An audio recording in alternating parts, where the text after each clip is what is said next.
Hillary Clinton has finally taken personal responsibility for all the things that caused her to lose the election through no fault of her own. In various interviews and speeches, Mrs. Clinton has blamed her loss on James Comey, the Russians, the Democrat Party, voter suppression, the media, the weather, a guy at a gas station who gave her directions to Arizona when she asked the way to Wisconsin, and the fact that Satan promised he would make her president if she would give him her immortal soul and then lied to her and pulled the prize away at the last minute. Actually, I'm not sure that last one is really a very good excuse. Anyway, according to a report on the website Axios, Hillary's friends say she is, quote, seething with rage and haunted by her loss. Now, far be it from me to revel in Mrs. Clinton's personal pain, or celebrate her agonizing comeuppance, or dance around the room singing a happy, happy song at the news that she's suffering. Nor would I ever wear a red clown nose and make funny faces in the bathroom mirror upon hearing that she had been plunged into a personal hell because her lifelong corruption failed to pay off. That would be wrong, especially wearing the clown nose, which never happened. Or if it did, I regret it.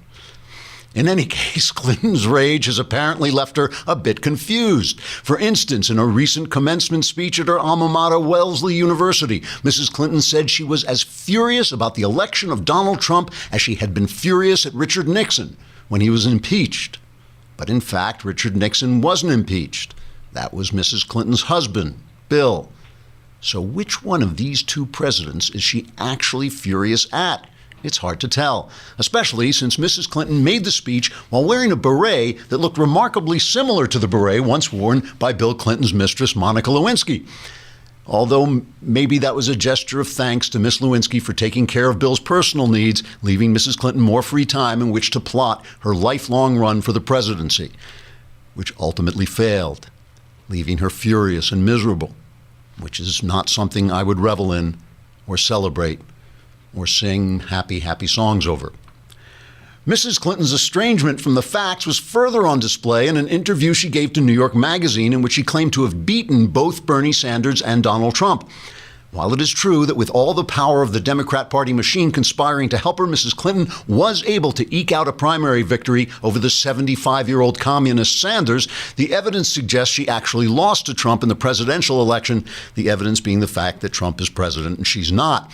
In short, Mrs. Clinton has still not come to terms with what we like to call reality, because it's reality. Perhaps this explains her seething rage and unhappiness, which in turn would explain why I was wearing a red clown nose.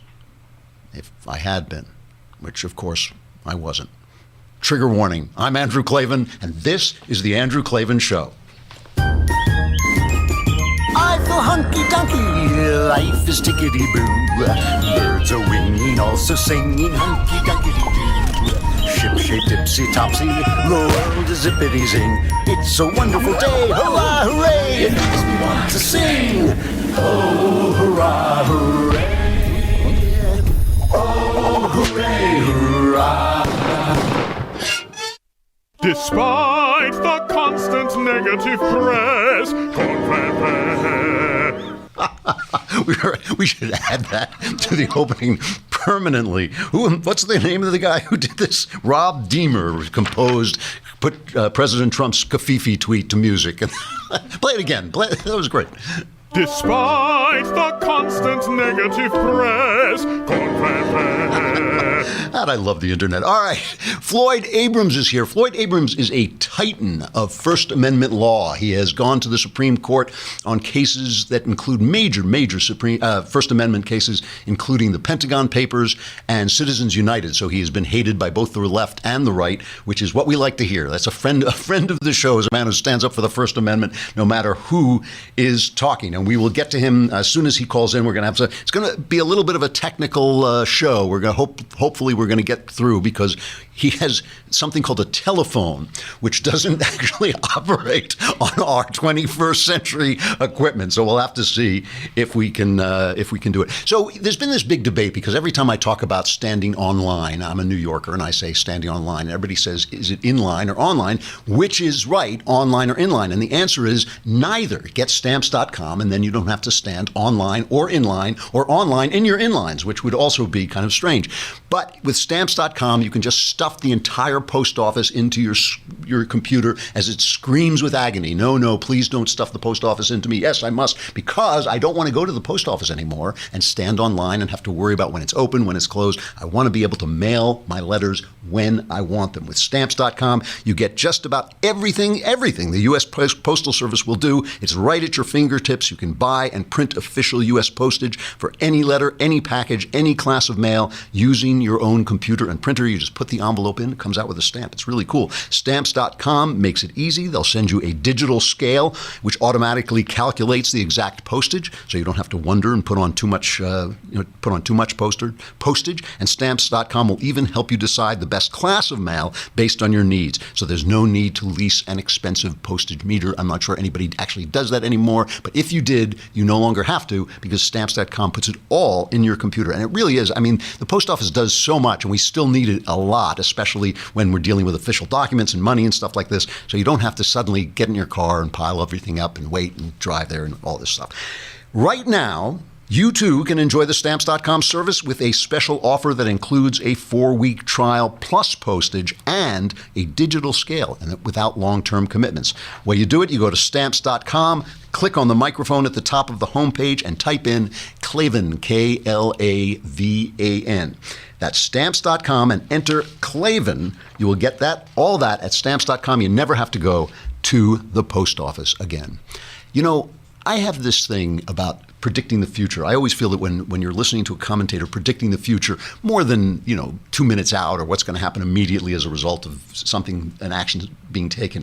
First, I have to stop before I get going. I have to say hello to Lindsay Boring. You're back. Our love, Lindsay, and we'll say hello to you too, Will. We don't really care that much about you, but we love Lindsay. And she lives on in our mailbag woohoo. She is always woohoo. We want you to record a new one that says woohoo Covfefe. That's the new one. Exactly. So I don't believe in predicting the future, because I just think you just don't know. I mean, people say, well, in 4 years, or in the midterm elections, this is going to happen. There could be all kinds of things that affect the midterm election. But if I had to guess, I actually believe that yesterday marks a kind of turning point in the division between the electorate and the elites. And by elites, I just mean these people who think themselves elite. I don't mean people like me who drink Chardonnay and eat brie cheese and are actually elite people because we're just better than everybody else. I mean these people who think they're better than everybody else in the press. They have gone insane. Their slow reaction time to Kathy Griffin's disgusting thing with Trump's head, but also just their absolute they're now blithering. They are blithering, and they don't care, because economically, it's feasible to them to do it, because all you have to do is win 1/2 of the audience, and you've got a big audience. And that was actually something that Fox News taught them, right? Fox News went to this audience that nobody had spoken to, all these people out in the middle of America, all these people who maybe were a little bit older, a little bit more conservative, didn't care about the things that the press cared about, the people in LA and New York cared about. They didn't know they were there. They still don't know they're there. I mean, I know this is a silly thing to talk about, but this Covfefe thing, right? It's President Trump sent out a tweet and he said, we're doing well despite all the negative press. Covfefe probably meant coverage, but he misspelled it, and he just left it there. And then he said in the morning, who knows what Covfefe, who can tell what Covfefe is? I just want you to listen to this, because this is one of the most incredible pieces of tape I've heard.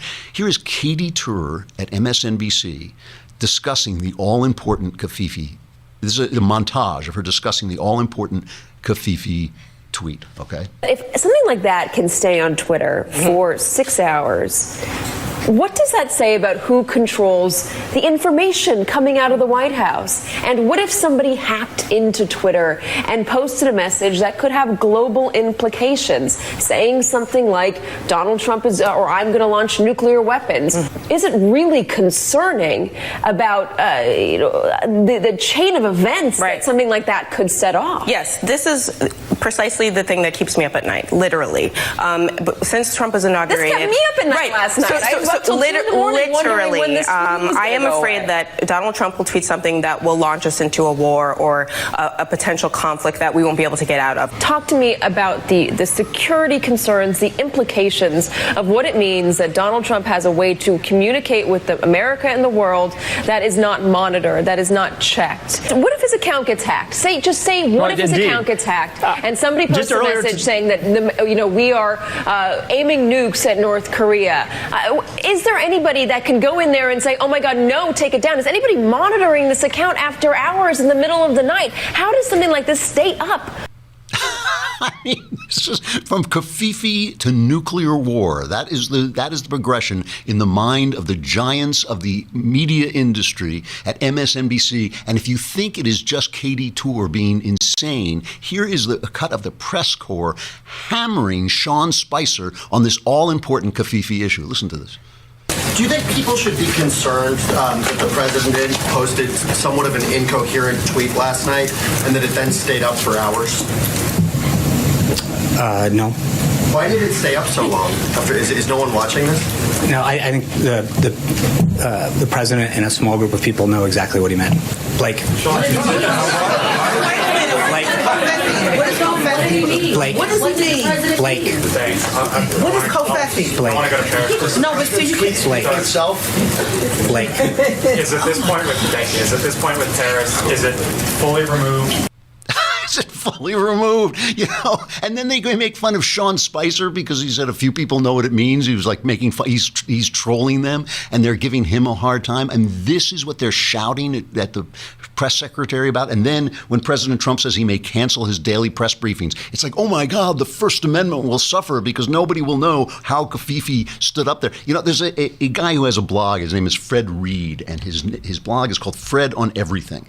And he wrote a piece called Notes of a Reformed News Weasel, understanding the vacuity of the news media. Just listen to this paragraph. He says, asks journalists when they were last in a truck stop on an interstate, when they were last in Boone, North Carolina, or Barstow, California, or any of thousands of such towns across the country. Ask whether they were in the military, whether they have ever talked to a cop or an ambulance crewman or a fireman. Ask whether they have a Mexican friend, when they last ate in a restaurant where a majority of the customers were black, whether they know an enlisted man or anyone in the armed service, whether they have hitchhiked overnight, baited a hook, hunted, or fired a rifle, whether they have ever worked washing dishes, harvesting crops, driving a delivery truck, whether they have a blue-collar friend, know what the Texas two-step is, have been in a biker bar. I have to say, I fulfill many of these. I actually do. Now look at how much they write about each other for each other. Look at the endless coverage of what Maddow said about what Hannity thought about O'Reilly's harassment of soft porn star Megyn and how much she might make at CNN. Ask how much time they spend comparing ratings. They are fascinated by themselves. They don't know America, and they don't much like it. I mean, that is so accurate, and what is so astonishing is the lack of self-knowledge. So all of this stuff has played into what is now obviously Hillary Clinton going insane. I mean, Hillary Clinton is, this is, I say these things kind of comically because I don't know these people, so I don't know they're going insane. But if Al Gore didn't go nuts, remember the last three Republicans who lost all thought that they were cheated out of the election, right? And Al Gore had the best case. I mean, it was so narrow, and it finally had to be decided in the Supreme Court. And at one point, the election was conceded, and then they took the concession back and all this stuff.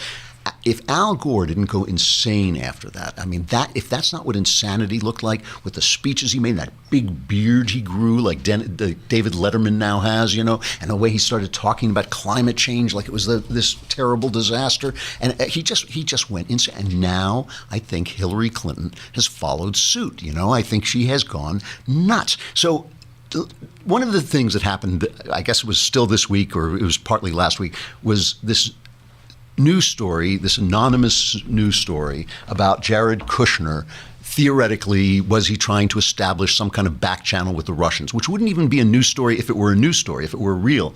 But he was talking to a Russian banker, and possibly the banker suggested they establish a back channel. There's no evidence this ever happened.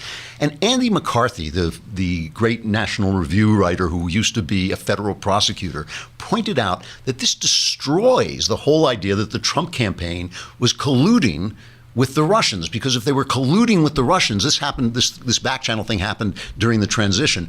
If they were colluding with the Russians, then they would have already had a back channel, right? So here's Andy McCarthy explaining this, like the prosecutor he is.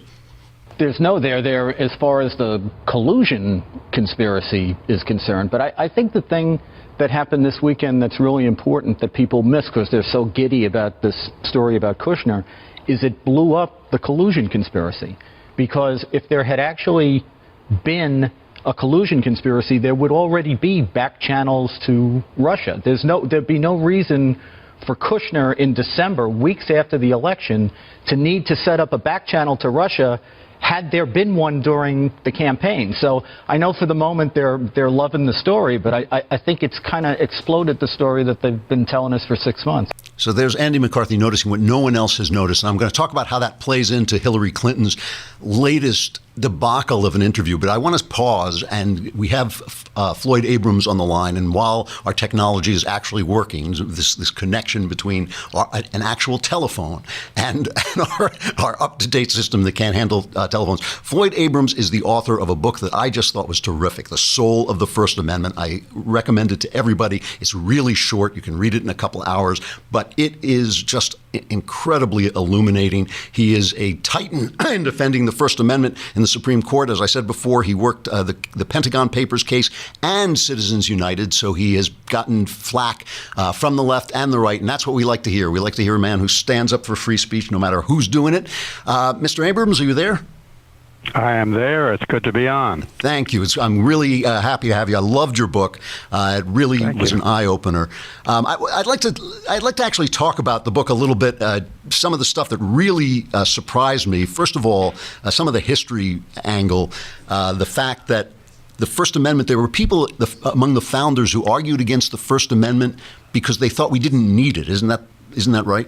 Exactly. Alexander Hamilton was one of the leaders who basically was against the Bill of Rights at all. And basically said, well, why do we have to write down all these things the government can't do? For one thing, we're going to forget some things. We're not going to list all of them. We never empowered this new federal government to do these things. Why do we have to say they can't do them? And it was Jefferson and some of the people who were more chary, more concerned about this area. Jefferson said, "I'm astonished to find that people in this country should be contented to live under a system which takes away freedom of religion and freedom of the press." And that a Bill of Rights is what the people are entitled to against every government on earth. I mean, over time, it seems that was the much wiser argument. It sure was, and we'd be a very different country, if we had simply relied on the proposition that, well, since the Constitution doesn't say that the federal government can't take your rights away, therefore they can't. The idea of writing it down, first of all, making it part of the document, and making it law, not an essay, not a poem, not aspirational, but law, enforceable by the courts, was itself an enormous achievement. And at the same time, you write about the fact that the First Amendment essentially lay latent for a long time, and like nobody referred to it. That's right. I mean, for the entire 19th century, there weren't any cases. I mean, there were situations of free speech being limited. I mean, abolitionists were put in jail in some places in the South because of what they said. President Lincoln suspended habeas corpus during the Civil War, and some northern editors were jailed, but no one ever really got around to making a serious constitutional challenge to what was happening. And it really wasn't really the second half of the 20th century when most of our First Amendment law really started to be fleshed out. And it shows how revolutionary it was that almost nobody thought to say you can't do that because of the First Amendment. It shows how out That's right. the consciousness. Absolutely. Was. So what? And if you think, yeah, go on. What changed? When did this really start to change, and why? I think it really changed with World War I and the opposition to it by socialists and anarchists, including Eugene Debs, who ran for president, got like 3 million votes and wound up in jail because he gave a speech saying basically that it's a bad war. And basically, he went to jail on the theory that if you say things like that, fewer people are going to enlist. That's going to be bad for the war effort. And those are the cases which started with the very great dissenting opinions of Justice Holmes and Justice Brandeis. But we're already into the 1920s when we talk about those opinions. And it really wasn't till, as I said, the mid-20th century. And in particular, I would say the classic case was the 1964 case of New York Times against Sullivan. That's a case in which a Southern white jury rendered a very big libel judgment against the Times for an advertisement, actually, about Dr. Martin Luther King's treatment while he was in prison. And it was a time when enormous judgments were being entered by Southern juries against what I'll call the national press for their coverage of events in the South. And the Supreme Court wound up saying that as regards public people, public figures, public officials, that they couldn't recover in a libel case unless the language was not only false, but known to be false or suspected to be false by the people who have articulated them. And that was a big deal. And then the Pentagon Papers case, it was just 7 years later. And that was another very big deal, which really solidified the proposition that the government, even in the course of the war in Vietnam was on, can't go to court except in the most extraordinary circumstances and get an injunction, a prior restraint against the press publishing material. We're talking really, we're talking the 3/4 of the way into the 20th century. Now, I know you worked on the Pentagon Papers case. Did you actually argue that before the Supreme Court? Professor Alexander Bickel from Yale Law School argued it, and I was co-counsel with him, but he was the one that argued it. So then you got flack on that. Obviously, the Republicans, the conservatives were not happy about that, but then you came back around and you did Citizens United, which we've never ceased to hear from Hillary Clinton. You were also on that case. Right, and I was one of the two people who argued that case. I represented Senator McConnell in that case. You see, I think they're both on the same side. The conservatives, including some people at my law firm, who said Addison failed to represent traitors when we were representing the New York Times, and a lot of my friends on the left during Citizens United, who were saying, how can you possibly defend the big corporation spending lots of money about who's elected?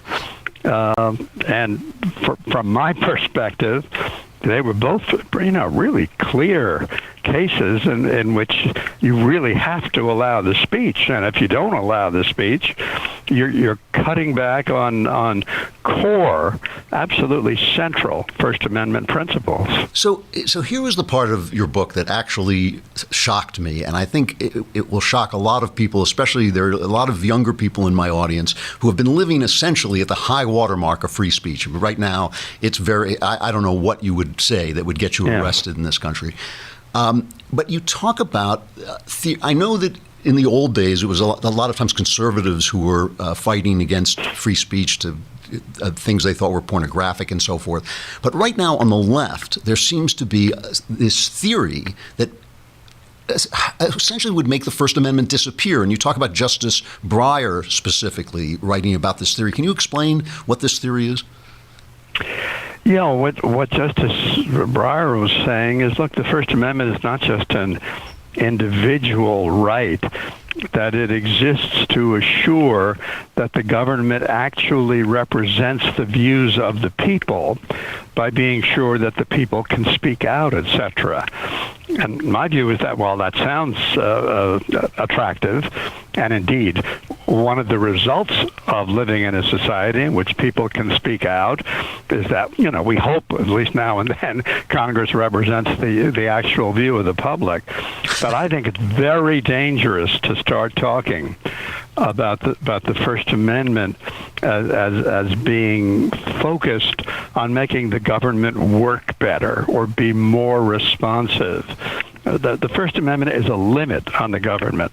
It exists to be sure that the government doesn't overstep the bounds into areas of freedom of religion, freedom of speech, freedom of the press, and for the way I view it, and the way a number of people on the Supreme Court viewed it, the very notion of saying that the core at the center of the First Amendment is making sure that government is genuinely representative of the views of the public has it all wrong. The purpose of the First Amendment is to avoid censorship by the government of views, most of all, about the government.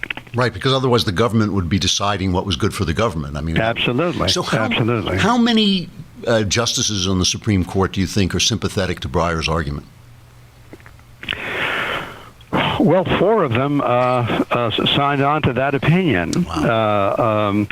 As to whether they all would really do so in a later case, it's hard to say. I mean, I don't really think, for example, Justice Kagan is really prepared to go that far, although she did join an opinion which expressed that view. But it could be as many as 4. So it's possible that if Scalia had not been replaced with a conservative, the First Amendment would have completely changed its meaning, basically. It's possible. Well, yes, it's possible. That's possible. I mean, and as you've said, and I've said, it's certainly possible that a case like Citizens United would have been reversed. See, and to me, the notion that, here a conservative group made a movie denouncing Hillary Clinton in 2008 when she was the likely Democratic candidate, an hour long that they wanted to put on pay for view, and the idea that could be criminal if it went on television or cable or satellite within 60 days of an election or 30 days of a primary seemed to me antithetical to what the First Amendment is most about, which is allowing criticism of government officials or people who seek to be president, no less. It's amazing. I mean, the New York Times actually attacked you for this, right? They attacked you for... They sure did. Yes. Like a long-time client. That's right. Your old pals. Yeah. No, that's... I mean, from the point of view of liberal America, campaign finance is writ into law as if it were the Constitution. Wow. The sort of anything goes if Congress passes it. And again, to me, that simply ignores core heart principles of the First Amendment itself. Well, let me ask you a final question. Looking into the immediate future, I mean, I've heard Donald Trump say some things about libel laws that sent a chill up my spine. But what are the things you fear most in terms of the First Amendment?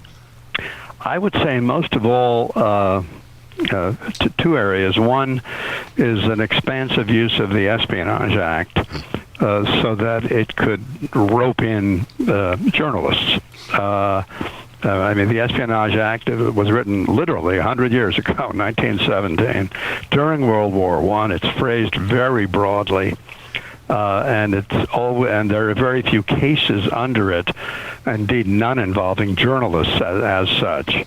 So, while I think that what I'll call my side, the journalist side, the First Amendment side, would win if the administration were to come down hard on journalists under this law, you can't be sure of that because the language of that is very broad. The other thing I'm most concerned about is on college campuses, where all about that. And remember, the First Amendment only applies when we're talking about the government, state schools, etc. Private schools are allowed to do what they want about inviting, not inviting, loading the dice when they invite speakers, etc. But not state schools. I mean, they're bound by the First Amendment, and they're not allowed to, in effect, to ban Ann Coulter because of her views. And that's one of the things that has been going on in one way or another, either by university administrations or by students, making it impossible for certain views, and in this case, they do tend to be conservative views, from being heard on campus. Wow. Floyd Abrams, you are a hero to my people. I really appreciate your coming on. You. And your book, The Soul of the First Amendment, absolutely terrific. Thank you very much for coming on. I appreciate it. Thank you very much. I appreciate it. Bye-bye. All right.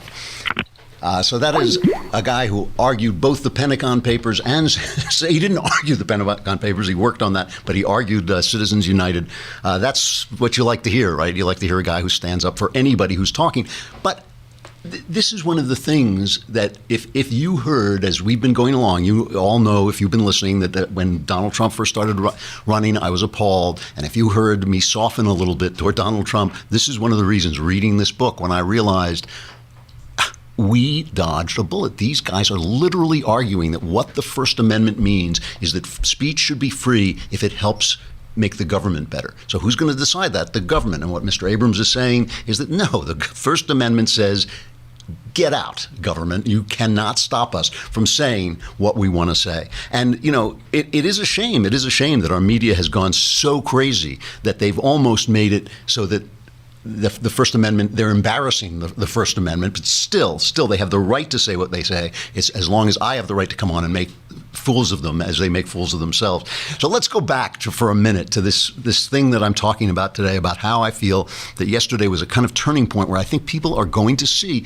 these guys think that nobody can see them, and they think there is nobody who matters who sees them. They don't care if they see them out in Ohio. They think as long as they can win that state by 2 votes on election day, they don't care. But I think that they have covered themselves in so much shame. And this thing that they're doing with this Russia conspiracy, which I now really believe is a complete boondoggle. I thought what Andy McCarthy said was right. But here is Hillary. Listen to this. I mean, this is a woman who I think is having mental difficulties. This is an interview she gave to sympathetic interviewers where she started talking. Here's a note that tells you, this is from Fox and Friends. They put it out today. Everything Clinton, these are the things that Hillary Clinton has blamed for her election loss, okay? I'm just reading this off the page. The FBI, James Comey, the Russians, Vladimir Putin, anti-American forces, low information voters, everyone who assumed she'd win, bad polling numbers, Obama for winning 2 terms, people wanting change, misogynists, suburban women, the New York Times, television executives, cable news, Netflix, Democrats not making the right documentaries, Facebook, Twitter, WikiLeaks, fake news, content farms in Macedonia, the Republican Party, and the Democratic Party. These are the people she has blamed. There's only one person missing from that list, as far as I can tell, and it's Hillary Clinton. Now, here she is talking about this conspiracy, and if she doesn't sound like Alex Jones to you, this is how did the Russians know how to wrong foot her like this? How did they know what messages to deliver? Who told them? Who told them? Yeah. Who were they coordinating with or colluding with? Because the Russians historically, in the last couple of decades, and then increasingly, are launching cyber attacks, and they are stealing vast amounts of information, and a lot of the information they've stolen, they've used for internal purposes, to affect markets, to affect the intelligence services, et cetera. So this was different because they went public and they were conveying this weaponized information and the content of it, and they were running, there's all these stories about, guys over in Macedonia who are running these fake news sites, and I've seen them now, and you sit there and it looks like a, sort of low-level CNN operation. And or a fake newspaper, or like the Denver Guardian. Like a fake newspaper. And so the Russians, in my opinion, and based on the intel and counter-intel people I've talked to, could not have known how best to weaponize that information unless they had been guided. What I love about this, all conspiracy theories are like this. I'm a very anti-conspiracy theory, but they always have this, how is it possible, that the steel in the World Trade Center could melt just because heat strong enough to melt steel was in the, how is it, that doesn't make any sense to me. How is it possible that Seth Rich just happened, like Antonin Scalia just happened to die during the election just because he was an old man with heart problems? It doesn't make any sense. So he's saying, how is it possible the Russians could possibly have known what information to put out, as if anything is secret in this country. Is anything secret? I mean, is there any, even our intelligence services don't keep secrets anymore. So how could they not have known? How would they not have known? Anybody would have known. If Donald Trump people knew how to, his campaign people knew how to put out information, then the Russians knew. There are no secrets in this country. It's ridiculous. But the thing is, I really do believe that the woman is cracking, but people crack along their fault lines, We all crack. When stress makes us crack, we all crack along things, cracks that are already there, old scars and things like this. And she has always been like this. Play clip 9. Here she is over time. We can see it. The great story here, for anybody willing to find it and write about it and explain it, is this vast right-wing conspiracy that has been conspiring against my husband since the day he announced for president. Do you still believe there's a vast right-wing conspiracy? Don't you? I'm asking you. Yeah, it's gotten even better funded. They brought in some new multi-billionaires to pump the money in. And look, these guys play for keeps. So in the first cut, she's talking about this vast right conspiracy trying to make people think that her husband is cheating on her. So now she has new information, right? She knows her husband. Let's say she didn't know before. She did, but let's pretend she didn't. So now she knows her husband was cheating on her. She knows there's no vast right wing conspiracy. It's decades later, and she's still talking about it. So this is obviously an idea fix, the thing that is stuck in her mind. And as she cracks, it's becoming more and more like, how could they possibly have known, what the voters wanted to hear? But the thing about it is she's not going insane alone. The entire left is going nuts with her. I mean, this thing that's going on Morning Joe is almost like a soap opera. The two of them, she is the, Mika is an old Democrat hand, and Joe used to be a Republican. I don't know what he is now, but they fall in love and they get married, and suddenly something is happening behind closed doors with these two. It's become a folie à deux. They've gone nuts together because suddenly their show is this anti-Trump fest, and it's not just an anti-Trump fest. It's this conspiracy stuff. Listen to them talking about, they're putting together different things that Donald Trump has done that might be viewed as favorable to the Russians, like taking off some of the old restrictions that Obama put in. And obviously, every new administration that comes in tries to make friends with the Russians and then only later turns around and says, there's a knife in my back with Vladimir Putin's name on it. Every administration has done this. Bush did it, Obama did it, now Trump may be doing it. He seems a little bit tougher because he's got McMaster and Madison there telling him not to do it. But still, he's trying to make you that we do have things that we have to talk to the Russians about. This is their interpretation of that phenomenon. It kind of makes it hard to believe that Putin doesn't have anything on Trump. I mean, there seems to be no guardrails here. Think about the timing. Again, we're talking, Steve, Willie, we're talking about the poor timing of this decision, especially where we are right now in the investigation.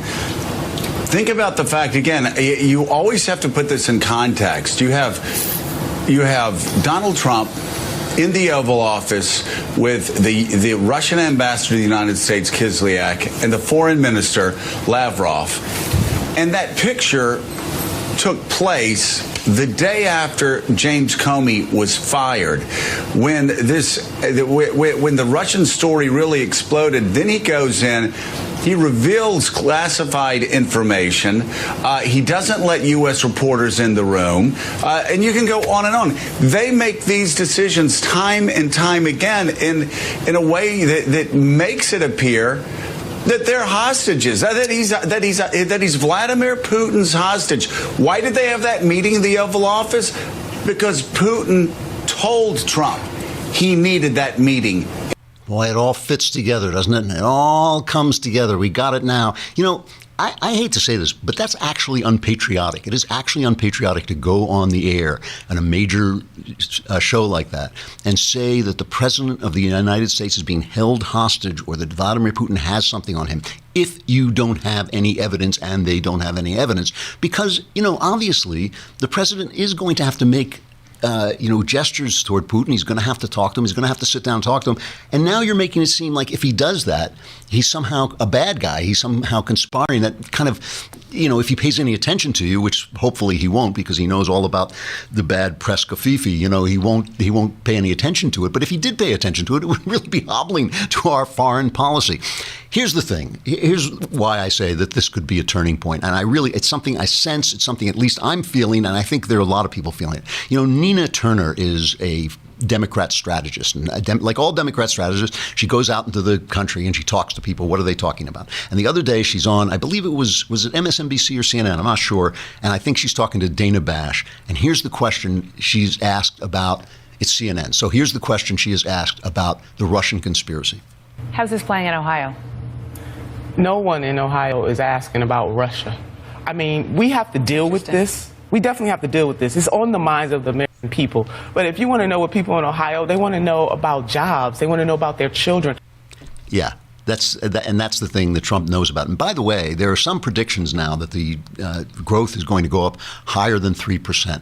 Now, many of you have never seen the contrast between an Obama or Jimmy Carter economy and a Reagan or hopefully a Trump economy. You've never seen it change from nothing to 3+%. I can tell you, I lived through it. It's like laughing gas. It's as if the entire country is doused with laughing gas. If that happens, these guys can be talking about Russia. They can be running around chasing Vladimir Putin up and down the halls of MSNBC and CNN and looking for him in their trash baskets and where is he hiding in the broom closet. Donald Trump will win states that don't even exist. He'll win like the 57 states that Obama talked about. You will not believe what a country looks like when it goes from 8 years of 1.5% growth to 3.5% growth. And I know a lot of experts say, oh, that's never going to happen. They said that when Reagan came in too. It can happen. I mean, obviously, the Republicans have got to get out of their own way and start passing some of these tax cuts and things like this. But already some of the stuff that Trump is doing with pulling back the regulations has helped. They're talking about him getting out of the Paris Accord. Now, it's kind of a phony accord. We'll have to talk. I'm not going to talk about that until he actually does it. They keep saying he's going to do it, but I'm not sure because it's so hard to tell what's true in the news nowadays. But look, if nothing else, if you take nothing else away from this, remember what Floyd Abrams said. There are 4 judges. There may be as many as 4 judges on the Supreme Court who believe that they should be in control of your First Amendment rights, that the government should decide when what you're saying is good for the government. That's what essentially Justice Breyer's theory is, that the government should decide when what you say should be covered by the First Amendment. There are 4. There would have been 5 if Donald Trump had not been elected. As far as I'm concerned, I kiss his funny red hair because, you know, for all his flaws, and he's an erratic